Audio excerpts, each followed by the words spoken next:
Cameroun, c'est que nous avons une très grande chance. Durant les 12 mois de l'année, on peut cultiver au Cameroun. L'agriculture, le Cameroun seul peut ravitailler des dizaines de pays, des vingtaines de pays africains. Le Cameroun tout seul. Les 12 mois de l'année, on peut produire de la nourriture au Cameroun durant les 12 mois de l'année. On ne connaît pas la neige.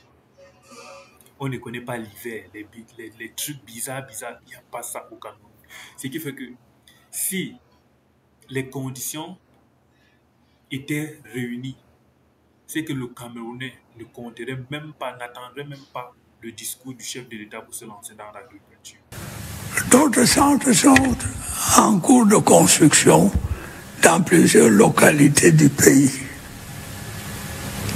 J'ai également instruit le gouvernement d'accélérer la mise en place des bureaux d'emploi municipaux en vue d'un encadrement optimal des jeunes demandeurs d'emploi.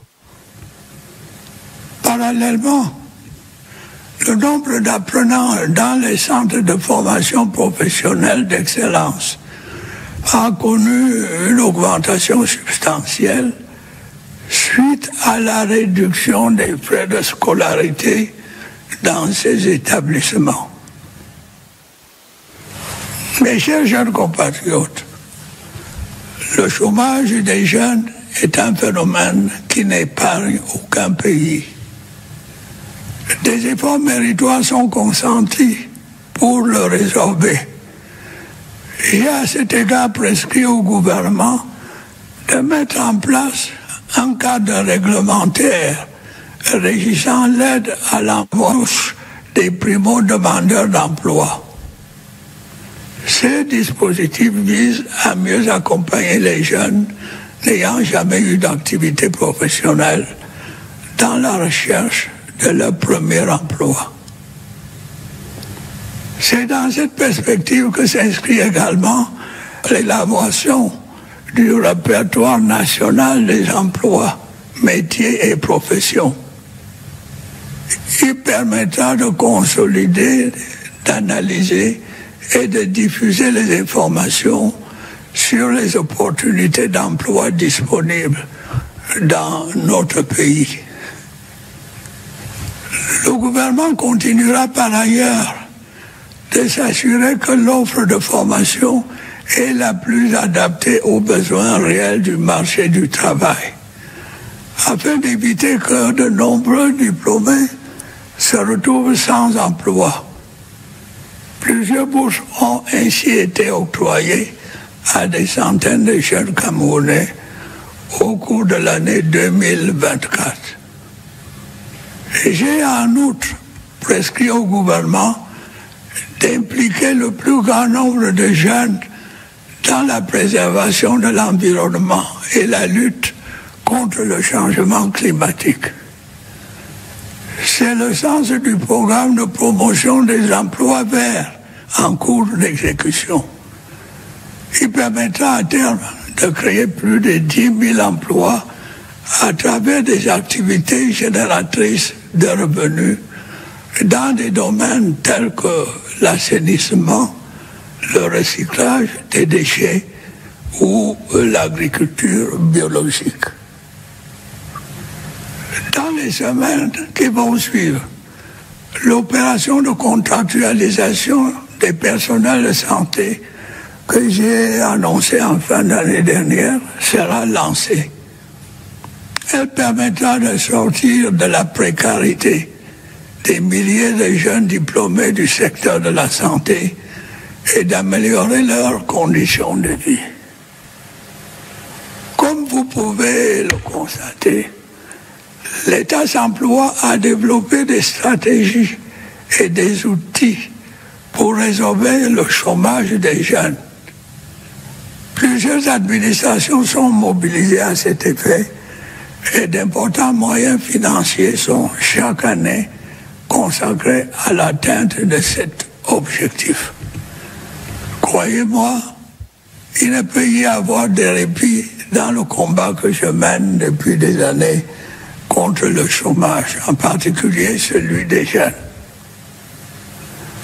Mes chers jeunes compatriotes, je voudrais vous assurer que les recrutements dans la fonction publique vont se poursuivre. Mais comme moi, vous savez que quelle que soit la volonté du gouvernement et les ressources financières dont notre pays peut disposer, elles ne seront jamais suffisantes pour offrir à tous les jeunes un emploi dans la fonction publique ou dans le secteur privé. Je peux à cet égard comprendre la frustration de plusieurs d'entre vous.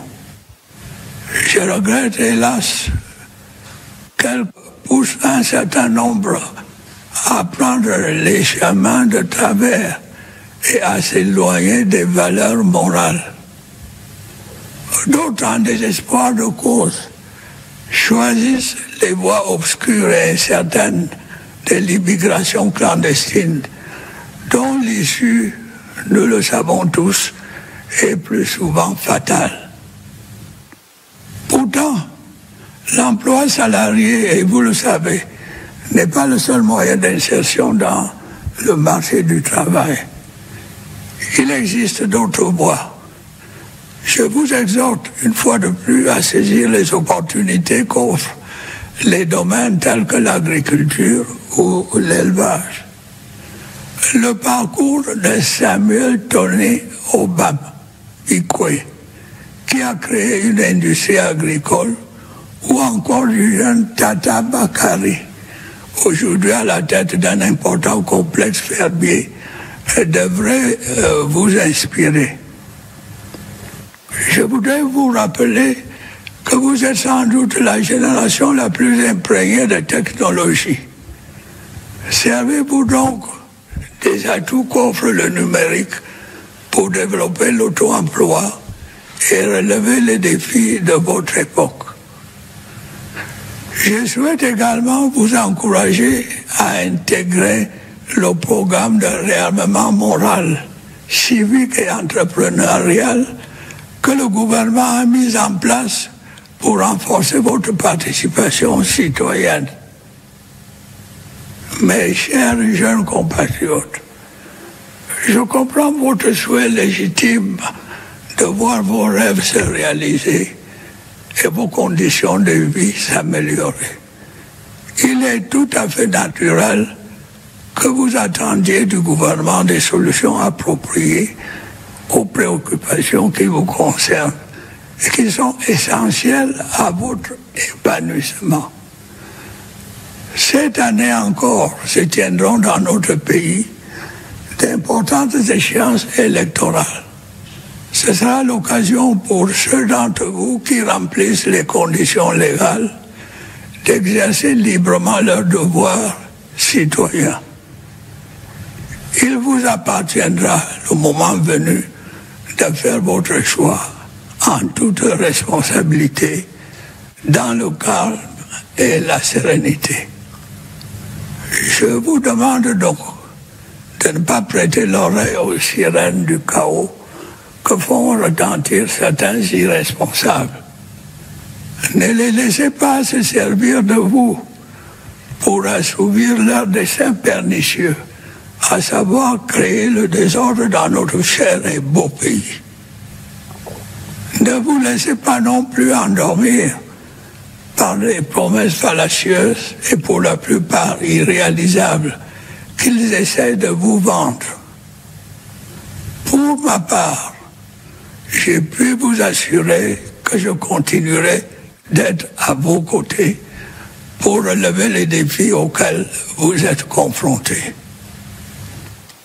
Bonne fête de la jeunesse à toutes et à tous. Là, moi, je suis perdu. Je suis perdu. Il faut avouer, même si tu n'aimes pas le lièvre, il faut reconnaître que le lièvre court vite. Je me demande si, à chaque fois que le père fait le discours, il ne lit pas. Je me demande si il y a un écran devant lui où il lit ce qu'il est en train de lui dire. ou bien c'est juste mémorisé à son âge. Disons même qu'il est en train de lire. À son âge, il lit, il ne titube pas, il ne fait pas les erreurs du genre. Non, il est fort. Il est fort. Je ne sais pas comment Paul Biya a été créé. Il est créé différemment. À 92 ans, il est lucide. Il lit. Il ne fait pas que lire. Il lit avec tout. Les mouvements vont avec les grimaces, tout. Oh, Seigneur Dieu. Le Père là. Le Père là. Même s'il énerve, mais il est fort. Il faut avouer qu'il est fort. Il n'énerve pas parce que c'est un mauvais dirigeant ou bien parce que c'est un quoi. C'est juste parce que c'est trop. Il a trop duré au pouvoir. En ce qui me concerne, il a trop duré au pouvoir. Et moi, j'aimerais juste que quelqu'un d'autre prenne. J'ai beaucoup aimé le discours qu'il a donné à la jeunesse. D'abord, il nous fait comprendre que le seul moyen d'insertion dans la société n'est pas seulement la fonction publique. Et donc, il interpelle la jeunesse à l'auto-emploi. Là, il y a un problème. Quand le président interpelle la jeunesse à l'auto-emploi, à l'entrepreneuriat, surtout, plus particulièrement l'agriculture, puisque c'est ce qu'il a mentionné, qu'il interpelle donc la jeunesse à faire de l'agriculture, de ne pas compter sur la fonction publique. Dans quel moyen il a facilité ce domaine au Cameroun? Au Cameroun, c'est que nous avons une très grande chance. Durant les 12 mois de l'année, on peut cultiver au Cameroun. L'agriculture, le Cameroun seul peut ravitailler des dizaines de pays, des vingtaines de pays africains. Le Cameroun tout seul. Les 12 mois de l'année, on peut produire de la nourriture au Cameroun. Durant les 12 mois de l'année, on ne connaît pas la neige. On ne connaît pas l'hiver, les trucs bizarres. Il n'y a pas ça au Cameroun.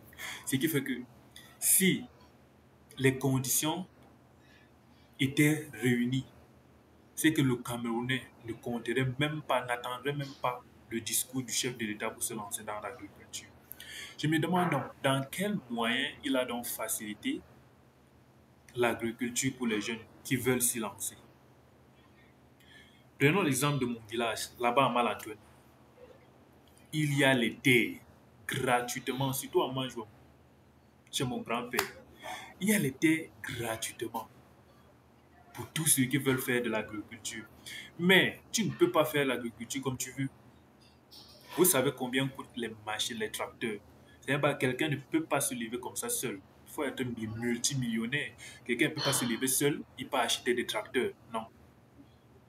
Il n'y a pas de machine. Ce qui fait, si tu veux faire l'agriculture, ça serait l'agriculture juste qui va te permettre de vivre. Je ne sais pas comment on va appeler ça. Qui va permettre à une famille de vivre. Tu ne peux pas commercialiser ça. Et descendons maintenant au niveau de...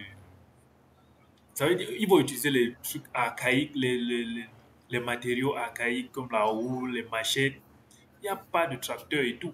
Maintenant, si on descend à la mairie de Malantoune, la mairie non plus n'a pas de tracteur pour l'agriculture. Ce qui fait qu'on ne peut pas louer. Même si tu as les moyens pour louer, il n'y a pas moyen de louer.